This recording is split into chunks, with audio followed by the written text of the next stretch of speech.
ABP news देख रहे हैं यार। और देखिए, अब से थोड़ी ही देर में गुजरात में नई सरकार का शपथ ग्रहण शुरू होने जा रहा है। भूपेंद्र पटेल दूसरी बार सीएम पद की शपथ लेंगे आज, और भूपेंद्र पटेल के साथ 16 ऐसे मंत्री होंगे जो शपथ ले सकते हैं। आपको बता दें कि गांधीनगर के हेलीपैड ग्राउंड में अब से थोड़ी देर बाद ये शपथ ग्रहण शुरू होगा, जिसमें तमाम दिग्गज वहां पहुंचना भी शुरू हो गए हैं। और इस पर सबसे पहले अपडेट जल्दी से ले लेते हैं। मनोज्ञा वहीं पर इस वक्त मौजूद है। मनोज्ञा, क्या अपडेट वहां से?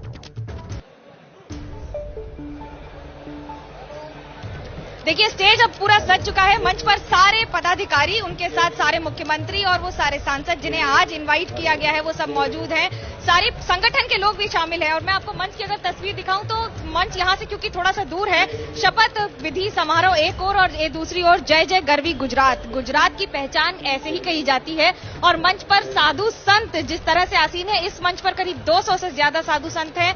जो मध्य का मंच है, यानी कि जो बीच के 3 मंच बनाए गए हैं, बीच वाले पर आपको प्रधानमंत्री के साथ राज्यपाल और बाकी सारे जो मंत्री आज शपथ ले रहे हैं वो दिखेंगे। और उसके अलावा तीसरे मंच पर बीजेपी का सबसे बड़ा शक्ति प्रदर्शन, यानी कि बीजेपी के वो सारे मुख्यमंत्री, उप मुख्यमंत्री या फिर विरोधी पक्ष के नेता जो इस समय सत्ता में नहीं है लेकिन किसी न किसी कमान को संभाले हुए हैं, वो आज यहाँ पर मौजूद हैं। और उसके साथ हजारों कार्यकर्ता। ये मानिए कि ये डबल हेलीपैड जो है, जहां पर एक समय पर 3 हेलीकॉप्टर लैंड कर सकते हैं, ये सचिवालय के ठीक बगल में है। ये इसके साइज का अंदाजा इस बात से लगा सकते हैं कि इसमें कम से कम 20,000 से ज्यादा इस समय कार्यकर्ता मौजूद हैं।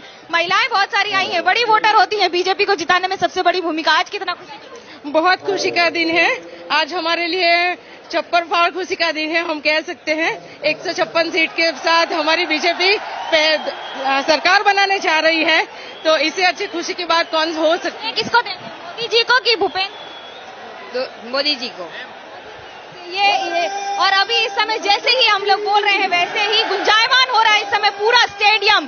सैकड़ों यहाँ पर कार्यकर्ता एक साथ एक ही सुर में यहाँ पर स्लोगन देते हुए, और उसके साथ जितने का अभी तक यहाँ पर भजन कीर्तन, उसके साथ गाने बजाए जा रहे थे। आज आपको मैं तस्वीरें दिखा रही हूँ इस ट्रिपल टेंट में 3 मंच बने हुए, और उसके साथ सैकड़ों हजारों की संख्या में मौजूद कार्यकर्ता। और उत्साह देखते ही बनता है, क्योंकि बीजेपी में यहाँ पर आज सिर्फ बात सिर्फ प्रधानमंत्री की मौजूदगी की नहीं, या फिर दूसरी सरकार बनाने की नहीं, भूपेंद्र 2.0 की नहीं है। आज बात है 7वीं बार जीत के साथ इतिहास रचने की बीजेपी की गुजरात ने, जिसे रोकने की विपक्ष ने कोशिश जरूर की लेकिन रोक नहीं पाए। और बड़ी जीत के साथ एक बार फिर से गुजरात में सरकार जिस तरीके से बन रही है, और यहां आज शपथ ग्रहण हो रहा है। और चूंकि सीधी तस्वीरें आ रही हैं, योगी आदित्यनाथ पहुंच चुके हैं वहां पर। गांधीनगर से ये तस्वीरें हैं, और देखिए किस तरीके से यहां पर दिग्गजों का आज जमावड़ा लगना भी शुरू हो गया है, क्योंकि इसे ऐतिहासिक बनाने की, भव्य बनाने की पूरी तैयारी बीजेपी कर रही है। अब मैं मेहमानों का रुख कर लेती हूं। प्रदीप जी, आपसे शुरुआत कर लेते हैं।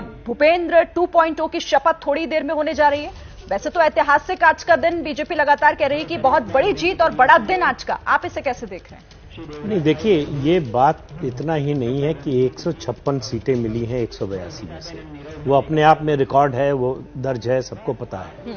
असली बात ये है कि समाज के सभी वर्गों का समर्थन जिस तरह से मिला है। पिछले चुनाव को अगर आप याद करें, 2017 में जो SC ST की 40 सीटें हैं, उनमें से सिर्फ 16 बीजेपी को मिली थी। इस बार जो है 35 या 36 मिली है। तो जिन पिछले 27 साल में जिन सामाजिक वर्गों में बीजेपी नहीं पैठ बना पाई थी और कांग्रेस का स्ट्रांग होल्ड बना हुआ था, खासतौर से SC ST और जो है ग्रामीण इलाके, वहां भी बीजेपी बढ़ी है। तो एक सर्व समावेशी जो है पार्टी के रूप में गुजरात में उभरी है जी। और अगर आप देखें 1985 का जो 149 का रिकॉर्ड था माधव सिंह सोलंकी का, वो बंटवारे के आधार पर, खाम की जो थ्योरी थी, ये एक अलग, कुछ जातियों को अलग करके और बाकी के खिलाफ खड़ा करके वो मैंडेट उससे मिला। मतलब आप ये कह रहे हैं सर कि सर्व समावेशी सरकार है जो हम देख रहे हैं इन तस्वीरों के माध्यम से। क्योंकि मुझे ब्रेक लेना है, उससे पहले हर्षवर्धन जी आपका भी कमेंट इस पर। नहीं, मुझे लगता है कि गुजरात की ये जीत ये भारतीय जनता पार्टी के लिए बहुत महत्वपूर्ण है।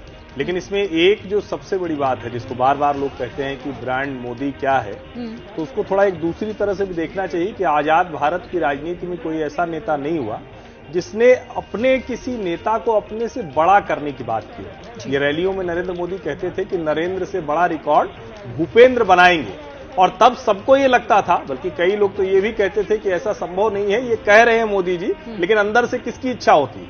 लेकिन भारतीय राजनीति में ऐसे नेता कम मिलते हैं जो अपने आसपास, और हम अगर देखें तो राज्यों में जिस तरह से उनके समय में नेतृत्व तैयार हो रहा है, ये लगभग वही स्थिति है जो भारतीय जनता पार्टी में कहा जाता था कि केंद्र के साथ राज्यों में भी वैसा ही मजबूत नेतृत्व है, उसकी हम एक झलक यहां देखते हैं। ठीक है, यानी आप भूपेंद्र पटेल के मजबूत नेतृत्व का यहां पर जिक्र कर रहे हैं। हम लौटेंगे तो इस पर आगे चर्चा करेंगे।